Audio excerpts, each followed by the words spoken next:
Senhoras e senhores, estamos retomando o nosso painel nesta tarde do primeiro dia, aqui do Fórum Internacional de Carros, Veículos Elétricos e Mobilidade Urbana. Vamos para o último painel do primeiro dia. E agora eu convido para palestrar conosco o Marcelo Souza, da Canadian. Está aqui o nosso Marcelão, tenha bondade, por gentileza, Marcelo. Boa tarde, boa tarde. Ser o último a falar num tema novo é uma tarefa relativamente fácil. Tudo que eu mostrar aqui já foi falado por alguém, então não vou ter que dar poucos detalhes, que alguém já falou alguma coisa sobre o que eu falei aqui. Mas vamos lá. A ideia... Bom, está funcionando. Vou dar uma pincelada rápida, na verdade vai ser mais rápida do que o normal essa primeira parte, porque realmente já foi um pouco falado. Mas eu procurei fazer ali o seguinte, ali tem mais ou menos, dependendo de quem busca, de onde se busca a informação, essas datas, as informações, ele pode ter leves modificações, mas é mais ou menos uma timeline do que veio acontecendo nos últimos anos em veículos elétricos no Brasil, né? Fatos importantes, dezembro de 2013, Rio de Janeiro concede desconto no 75% de IPVA para veículos elétricos, baixou de 4% para 3%. Já existia política no Estado, para 2% para carro movido a gás, e baixou para 1% carros movidos a eletricidade. Em 2014, a BMW fez aquela venda daquele lote do i3. Tá? Era um 100% motor elétrico, mas com um tanquezinho ali, então é um híbrido disfarçado, mas é um carro com motorização 100% elétrica. Em 2015 foi quando houve a questão da isenção do I, foi mencionado aqui de manhã sobre isso. Então o I ele caiu de 35% para 0%. Aí, em 2015, estava se discutindo algumas outras isenções de impostos, que isso aqui, na verdade, acabou morrendo. Ele estava avançando no Senado, mas, em paralelo, estava se discutindo o novo regime automotivo brasileiro, tá, que acabou sendo aprovado mais à frente. Abril de 2016, em termos de fatos importantes, a Tesla anuncia o que seria considerado o primeiro popular deles, o Model 3, com uma lista de pré-reserva que incluía compradores brasileiros. Foi a forma mais interessante de fazer negócio que se tem conhecimento na história. 400 mil pessoas pagaram $1.000 para ter direito a entrar numa lista de reserva. Significa que teve um faturamento antecipado de $400 milhões. Com isso, qualquer um monta uma fábrica que produz o veículo e começa a entregar. Depois, em setembro de 2016, a BYD, um dos fabricantes que está vendendo, eles iniciaram a comercialização de algumas unidades, tá, de modelos, trouxeram alguma quantidade para locação, projetos diversos, car sharing, então eles começaram a ofertar veículos no mercado. Em julho de 2018, o que estava sendo discutido, o novo regime automotivo, aconteceu. A Rota 2030, o novo regime automotivo, trazendo alguns benefícios para o veículo elétrico, estava sendo mencionado, porque o regime automotivo anterior não existia, ele é um regime muito antigo, o veículo elétrico não estava na pauta. Em 2018, ainda 2019, na feira de automóveis no ano passado e no início desse ano, vários fabricantes começaram a anunciar que iriam comercializar veículo elétrico no Brasil.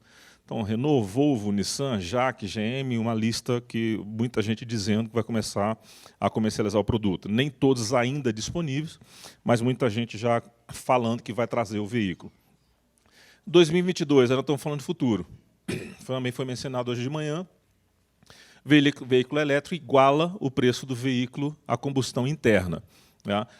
O chamado TCO, que foi falado 2 vezes hoje aqui, que é o Total Cost of Ownership, que é o custo total de propriedade. Eu vou fazer um comentário agora e mais à frente fazer um comentário mais detalhado sobre isso, que aí alguém falou, mas nesse custo total de propriedade que a Bloomberg, que a BNF falou, está incluso o preço da energia? Sim. Tá? Ou seja, quando eles fizeram essa análise, eles fizeram considerando o custo energético também. Então, quando você entra na questão do custo total da propriedade, olha, se eu tiver que rodar tantos quilômetros médio por ano, nesse cara aqui eu gasto quanto com energia elétrica, nesse cara aqui eu gasto quanto com combustível. Tá? Então, isso entra na conta, entrou sim, tá? Nessa análise da BNF, mas isso é um estudo lá para fora, não é um estudo para o Brasil. Também chegou a ser comentado aqui. Bom, carros elétricos são mais baratos que carros convencionais de 2022, BNF, eles falaram isso em fevereiro de 2016. Chegou a ser comentado aqui mais ou menos quem são os compradores, né? Para a gente ter uma ideia quem é o público hoje, que é o público-alvo, que é a pessoa que vai comprar. Qual é o volume desse público hoje, pelo menos no Brasil? O foi avaliado, com base lá fora, que aconteceu nos mercados, a pessoa é mais jovem, mais rico, à procura de bons negócios, normalmente são novos empresários. É, em média, 2 a 4 anos mais novo que o comprador do mesmo tipo de carro, se ele for de motor a combustão interna. É uma pessoa normalmente formadora de opinião. Então, ou seja, ele, como comprador, ele tem capacidade de influenciar outras pessoas. Gosta de modernidade. Veículos elétricos são mais tecnologia silenciosa. A Liciane comentou aqui, o que eu gosto mesmo é do silêncio. Então, essa é uma das coisas que o comprador desse carro gosta. E sente-se parte de uma mudança cultural, status de pioneiro. Então, esse é o que foi mapeado lá fora, que é o perfil típico das pessoas que hoje compram o veículo elétrico. Então, se alguém tiver que trabalhar nesse mercado, essa galera aqui que tem que procurar. Tecnologia disruptiva. Também a Jaque falou aí sobre tecnologia disruptiva de manhã, ou no início da tarde. Eles são veículos majoritariamente urbanos, então são compactos, fáceis de estacionar, tecnologia de segurança sofisticada, silenciosa, mas a disrupção principal está exatamente na questão do abastecimento. Eu passo a ter o meu próprio posto de gasolina, porque eu abasteço em casa majoritariamente. Então, o proprietário ele abastece basicamente em casa.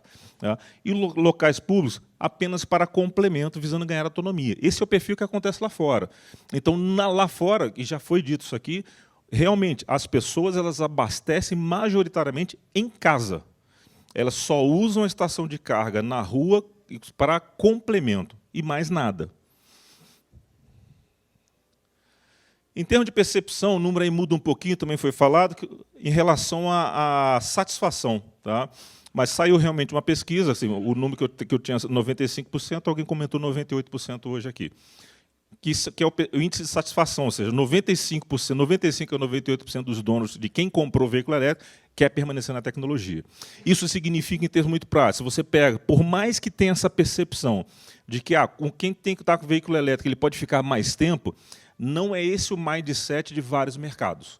Você pega o mercado americano, o cara troca o carro em 2 a 3 anos, pela questão do leasing.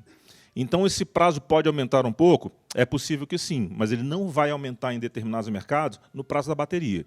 Ele vai continuar trocando num prazo curto, provavelmente a bateria ainda estando em garantia. De repente, ele vai pular de 3 para 4 anos, para 5 anos, talvez, mas não para um prazo de garantia de bateria de 7 ou 8 anos. Não é o mindset lá fora. O pessoal tem a cultura de consumismo, de trocar por novos modelos, mesmo que aquele outro modelo ainda tenha alguma coisa a oferecer. Então, isso faz com que, se ele comprou um carro hoje, que é elétrico, e está satisfeito, daqui a 3, 4 anos, ele vai repassar esse carro elétrico para um outro consumidor e o próximo vai ser elétrico. Então, você, além dos novos consumidores de veículos elétricos, você já começa a ter, em alguns mercados, as pessoas que são reincidentes na compra do carro elétrico. E aí isso você começa a gerar aquela curva exponencial a partir de um determinado momento. Você já tem quase... É um caminho sem volta. Isso aí é mais do que claro para todo mundo. Então, hoje, quase todos os fabricantes mundiais possuem versões elétricas e tem fabricante que já está anunciando modelo só elétrico. Não existe aquele carro na versão a combustão. É uma mudança cultural. Também foi comentado aqui. A visão que se tem. Carro elétrico não anda. Tem baixa autonomia. Eu sei quanto que meu carro anda com 1/4 de tanque. Todo mundo aqui sabe, né? Pô, mas com 1% de bateria? Faço a menor ideia. Então, a gente tem que aprender. 1 litro roda quanto? Pô, e 1 kWh roda quanto? Não sei.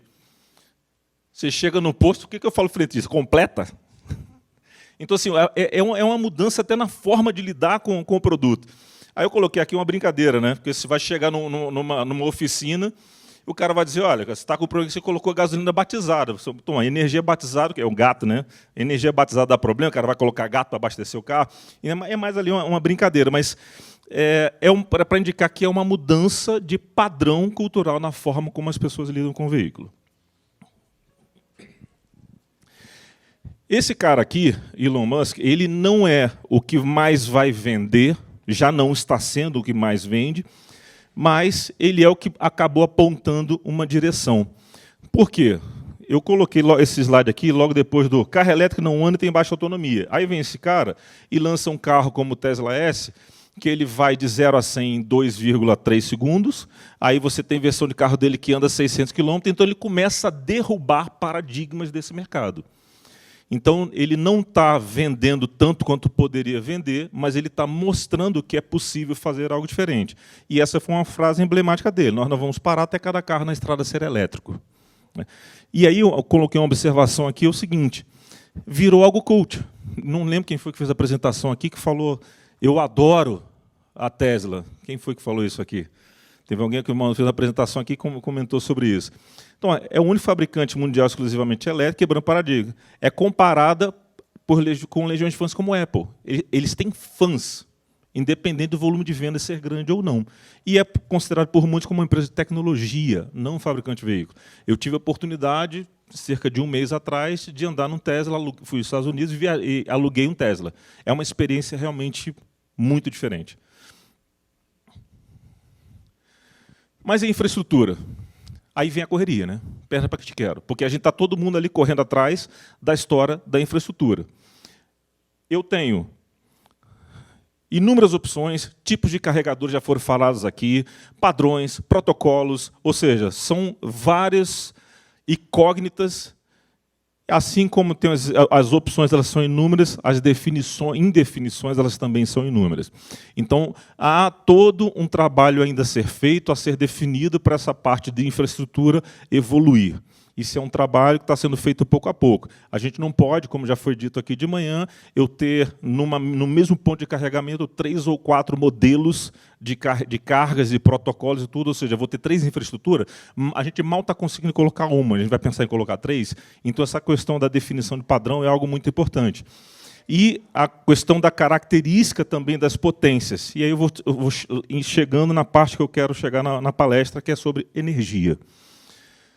Eu tenho, então, os carregadores desde os pequenininhos até os carregadores grandes, acima de 200 kW. Carregadores AC, carregadores DC, essa figura foi mostrada pelo Wildo de manhã. Então, eu tenho vários modelos com várias potências, mas eu chego onde eu quero. E energia? O ponto é o seguinte. Primeiro, o carro elétrico ele é uma carga móvel. Eu coloco ali uma informação. Um carregador 7 kW, que é um carregador típico padrão residencial. Tá? Então, se eu tiver que andar com um carro, é como se eu estivesse andando com um chuveiro elétrico, tá na rua, um chuveiro elétrico. E eu chego, eu paro num determinado ponto desse chuveiro elétrico, que pode ser em qualquer lugar, e conectar na rede a qualquer hora. Porque o proprietário, ele não vai dizer, vou conectar no tal lugar e vou consumir tanto. Então, é uma carga elétrica móvel que vai conectar no sistema interligado nacional em qualquer lugar, não conhecido e a qualquer hora. Majoritariamente, eles vão carregar em casa, mas ele pode vir a conectar em qualquer lugar. Então, essa é uma informação muito importante. Ao longo do tempo, vai se conseguir mapear o comportamento do consumidor e saber aonde as cargas estão acontecendo na maior parte do tempo. Mas, ao mesmo tempo que você começa a mapear o comportamento de parte dos consumidores, vários outros consumidores novos estão entrando no mercado de veículos elétricos. Então, até esse mercado estar maduro e você conseguir mapear todo o mercado, esse comportamento de onde as cargas estão acontecendo, imagina a loucura que é gerenciar essa necessidade de energia. Nos condomínios.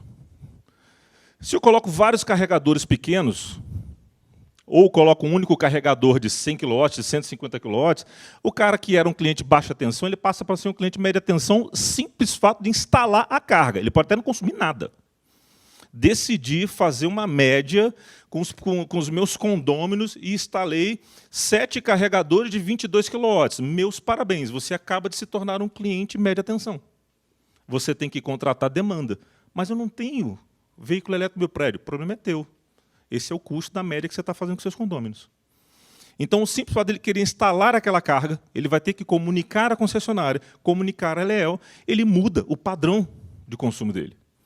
Então, isso é uma coisa que a gente tem que começar a pensar também em termos de infraestrutura. O que isso tem impacto? Uma coisa é, num condomínio novo, você já solicitar a previsão dessa carga. E outra coisa, num prédio existente, você tem que fazer isso. Numa residência, como eu já mencionei, simplesmente colocar num veículo 7 kW, você pode ter que precisar mudar um padrão de entrada do cara. E você vai ter um chuveiro elétrico na garagem que vai funcionar 2 a 3 horas por dia. De noite, normalmente. Nessa infraestrutura, nessa linha, em 2015, o Operador Nacional do Sistema, OS, confirmou a existência do novo horário de pico.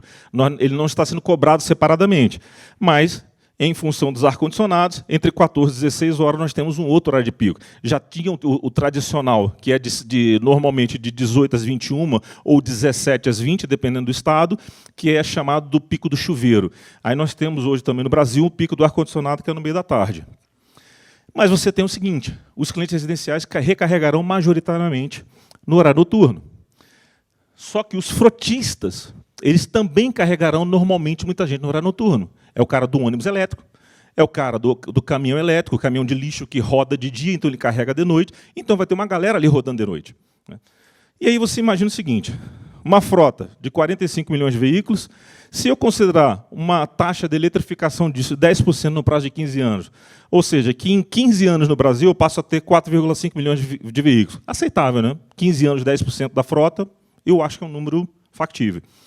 Se esses caras consumirem uma média de 20 kWh por dia, que significa rodar, na média, 100 km por dia, vai ter carro que vai rodar muito menos, vai ter carro que vai rodar muito mais, como táxi, como ônibus urbano, e por aí vai.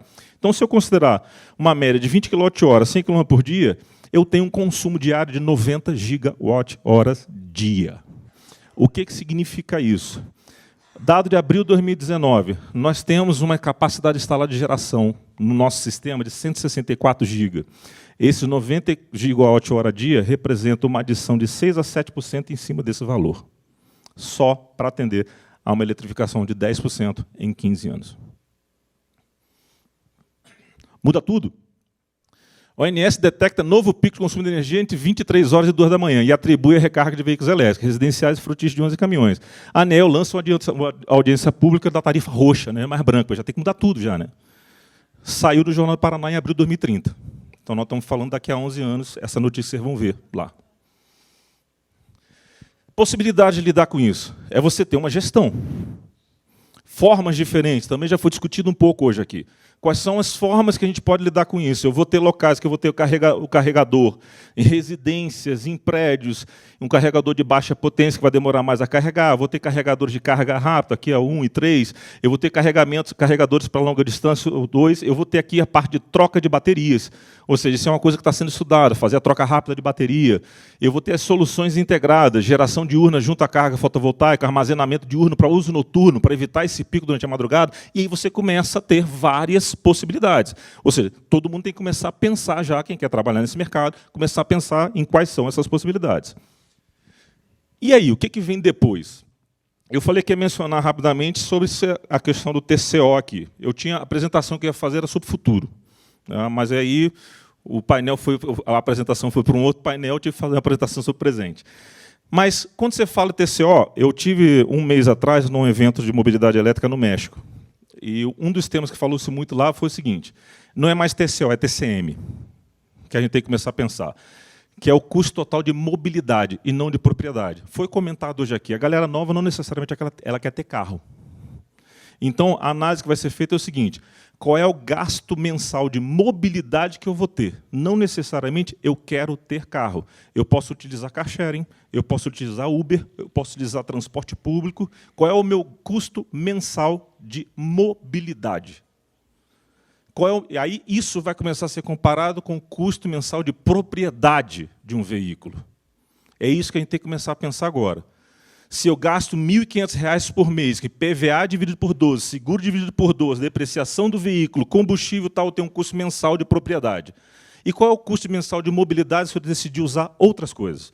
Alugar carro, usar car sharing, usar bicicleta elétrica, usar Uber, andar de transporte público. Qual que é o meu custo mensal de mobilidade? A galera mais nova, tá, vai começar a pensar nisso, em vez de ter um veículo. Uma outra coisa que vai mudar bastante é a questão do veículo autônomo. No futuro, não muito distante, a gente vai ter o seguinte, todo mundo aqui daqui a 5 anos ganhou rios de dinheiro com energia, ou com solar, ou com... Ok, quero me aposentar, estou com uma grana, vou jogar no Tesouro Direto. Não, vírgula. Eu vou comprar 5 veículos autônomos, eu vou cadastrar no Uber, no Cabify, seja lá o que for, porque eu fiz uma conta de quanto é que é investir em 5 veículos autônomos. Eu não preciso dirigir mais. Aquilo ali passou a ser investimento. Eu, dirigindo 12 horas, fico morto de cansado, eu tenho que dormir, eu tenho que comer, eu tenho que ir no banheiro. Mas um carro autônomo, eu posso botar aquele cara para rodar 24 horas. Então, eu vou botar um carro rodando 20 horas para mim autônomo, vou investir naquilo, tirando aquele custo, eu vejo quanto é que é o payback disso. Bacana, fiz uma conta, daqui a 5 anos eu comprei 5 veículos elétricos, eu vou ter uma TIR de 2 anos, a partir de 2 anos aqueles 5 carros estão me dando dinheiro. E eu estou em casa, eu estou na praia, enquanto os 5 carros eles estão rodando para mim no Uber. Ou seja, é um modelo de negócio futuro, vindo do veículo autônomo. Então, você já está olhando aí lá para frente. Portabilidade, por último aqui. Portabilidade de energia versus a bolsa de energia, porque já disse que acabou o meu tempo. A questão da portabilidade de energia, qualquer uma coisa está interligada aqui. Aí eu já estou olhando futuro, 20 anos. Imagina o seguinte, eu tenho, hoje, você já tem soluções de carregamento wireless para celular. Carregamento wireless estático. Já existe testes de carregamento wireless estático para veículo elétrico.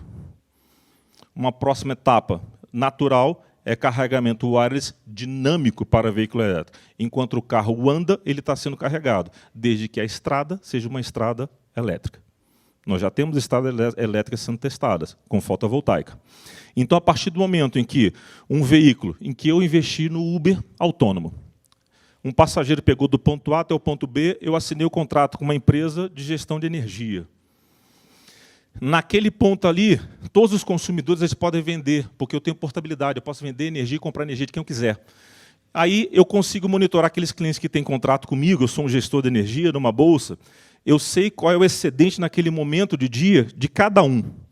Eu pego aquele pacote, blockchain, e ofereço isso para um cara que vai revender. Eu chego para o Alexandre ali, e fala o seguinte, olha, Alexandre, o seu carro está saindo do ponto A para o ponto B, a bateria dele está com 10%. Eu tenho gente naquele trajeto que eu sei, que eu estou acompanhando, eu estou plugado no teu carro, e eu sei que naquele trajeto ali tem gente com excedente de energia. Eu te vendo a tanto, você quer?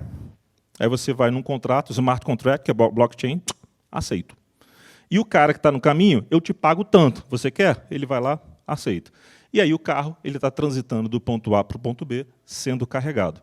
Eu faço com que o veículo autônomo, por exemplo, ele não pare nunca. Vai rodar 24 horas, só vai parar para manutenção. Ele não precisa parar nem para abastecer. Aí eu já estou olhando 20 a 30 anos na frente.